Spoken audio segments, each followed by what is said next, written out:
Hello everyone and welcome to economics की class. और आज मैं आप इस क्लास में बताने वाली हूँ आपको कि अगर आप एडी और एएस चैप्टर पढ़ रहे हैं और आपने उसमें न्यूमेरिकल पोर्शन करना है और अगर आपको ऐसे क्वेश्चंस में काफ़ी ज़्यादा प्रॉब्लम आ रही है तो इसका मैं इजी सोल्यूशन लेकर आई हूँ। So for that kindly subscribe the channel economics की क्लास। So let's begin. देखिए, अगर आपको क्वेश्चन में दिया है सी जो है वो है 100 + 0.4 y और आई अगर आपका 1100 है और आपको इसमें कैलकुलेट करना है equilibrium level of national income. मान लो कि पहला चीज़ वो कह रहा है कि भाई equilibrium level of national income इसमें कैलकुलेट कीजिए। तो आपको क्या करना है कि जो ये सी फंक्शन है और ये जो आई हमको दिया है इसके लिए आपको एक इक्वेशन को याद रखना है और इक्वेशन है y = c + i। ठीक है, यानी कि equilibrium level of national income अगर हम निकालना चाहते हैं तो वहाँ पर हमें जो इक्वेशन पुट करनी है वो पुट करनी है y = c + i। ये वाली इक्वेशन हम रखेंगे।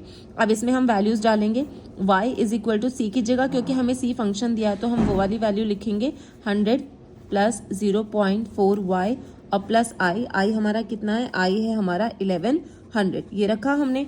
अब देखिए हम क्या करेंगे, y = 100 है और ये कितना है, 1100 है। तो 1100 + 100 = हाउ मच, 1200 + 0.4 y। ये हो गया है हमारा यहाँ पर। अब जो y वैल्यू है उसको आप एक तरफ लेकर आओगे, y - 0.4 y = 1200। ठीक है, इतना आ गया आपके पास। अब यहाँ पर आप क्या करोगे, ये जो y है इसकी वैल्यू यहाँ पर क्या होगी, 1 होगी, क्योंकि इसके साथ कोई वैल्यू नहीं है। तो 1 में से अगर आप 0.4 को माइनस करते हो तो कितना आ जाएगा, 0.6 y = 1200 and y = 1200 and upon में आ जाएगा आपका 0.6। पॉइंट हटाओ, एक जीरो पर लगाओगे तो y = 6 2 = 12, 6 0 = 0, 6 0 = 0, 6 0 = 0। तो आपका कितना आ गया, इक्विलिब्रियम लेवल ऑफ इनकम आ गया आपका कितना, 2000 रुपीज़। ठीक, अगर वैल्यू करोड़ में दी है, मान लो कि आपको क्वेश्चन में करोड़ में दिया तो आप इसके आगे CR यूनिट लगा देंगे। अब मान लो इसका नेक्स्ट पार्ट अगर आपको दिया है, ठीक है, अब देखिए इस क्वेश्चन को ध्यान से सुनना। अगर अब आपको इसका नेक्स्ट पार्ट दिया है कि भाई सी बताइए कितना होगा, सी का मतलब क्या हो गया कि वो पूछ रहा है आपसे कि जो टोटल कंजप्शन है या कंजप्शन एक्सपेंडिचर है वो कितना होगा।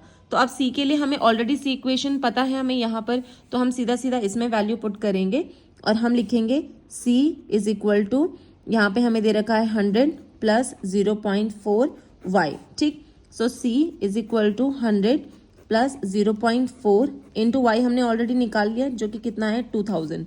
सो c = 100 + 0.4 को अगर आप 2000 से मल्टीप्लाई करते हैं तो आपका आंसर आ जाएगा 0.00428। ये पॉइंट के बाद यहाँ पे ये आ जाएगा डेसिमल एंड c = आपका 900। ठीक, तो आपका कंजप्शन एक्सपेंडिचर यहाँ पर क्या हो गया, 900 हो गया।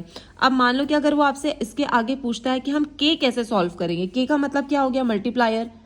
ठीक है, तो k का फॉर्मूला क्या होता है। अब देखिए यहाँ पर आपको ध्यान रखना चाहिए कि ये जो 0.4 है इसका क्या मतलब है, इसका मतलब होता है MPC।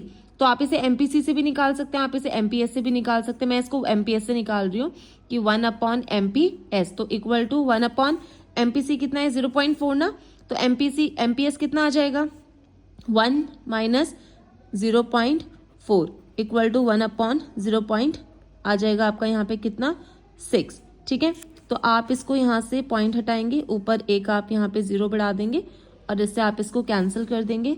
तो आपका जो k है वो आ जाएगा आपका यहाँ पे 6 1s are 6, पॉइंट लगाएंगे, 40 बचेगा, 6 6 = 36, 6 6 = 36, 1.666 ये आपका चलता रहेगा। ठीक है, तो this is how you are going to calculate the value, these different values in this question. इसके अलावा इसमें आपको इवन वो डेल्टा सी भी पूछ सकता है, ठीक है, कुछ भी पूछ सकता है, तो आप उसके अकॉर्डिंग इस क्वेश्चन को प्रिपेयर करेंगे। तो यहाँ पे मैंने आपको डिटेल एक्सप्लेनेशन दिया है। I hope this question is really going to help you और ये काफ़ी ज़्यादा इंपॉर्टेंट है। प्लीज़ इसको आप अच्छे से प्रिपेयर करें। Thank you and subscribe the channel.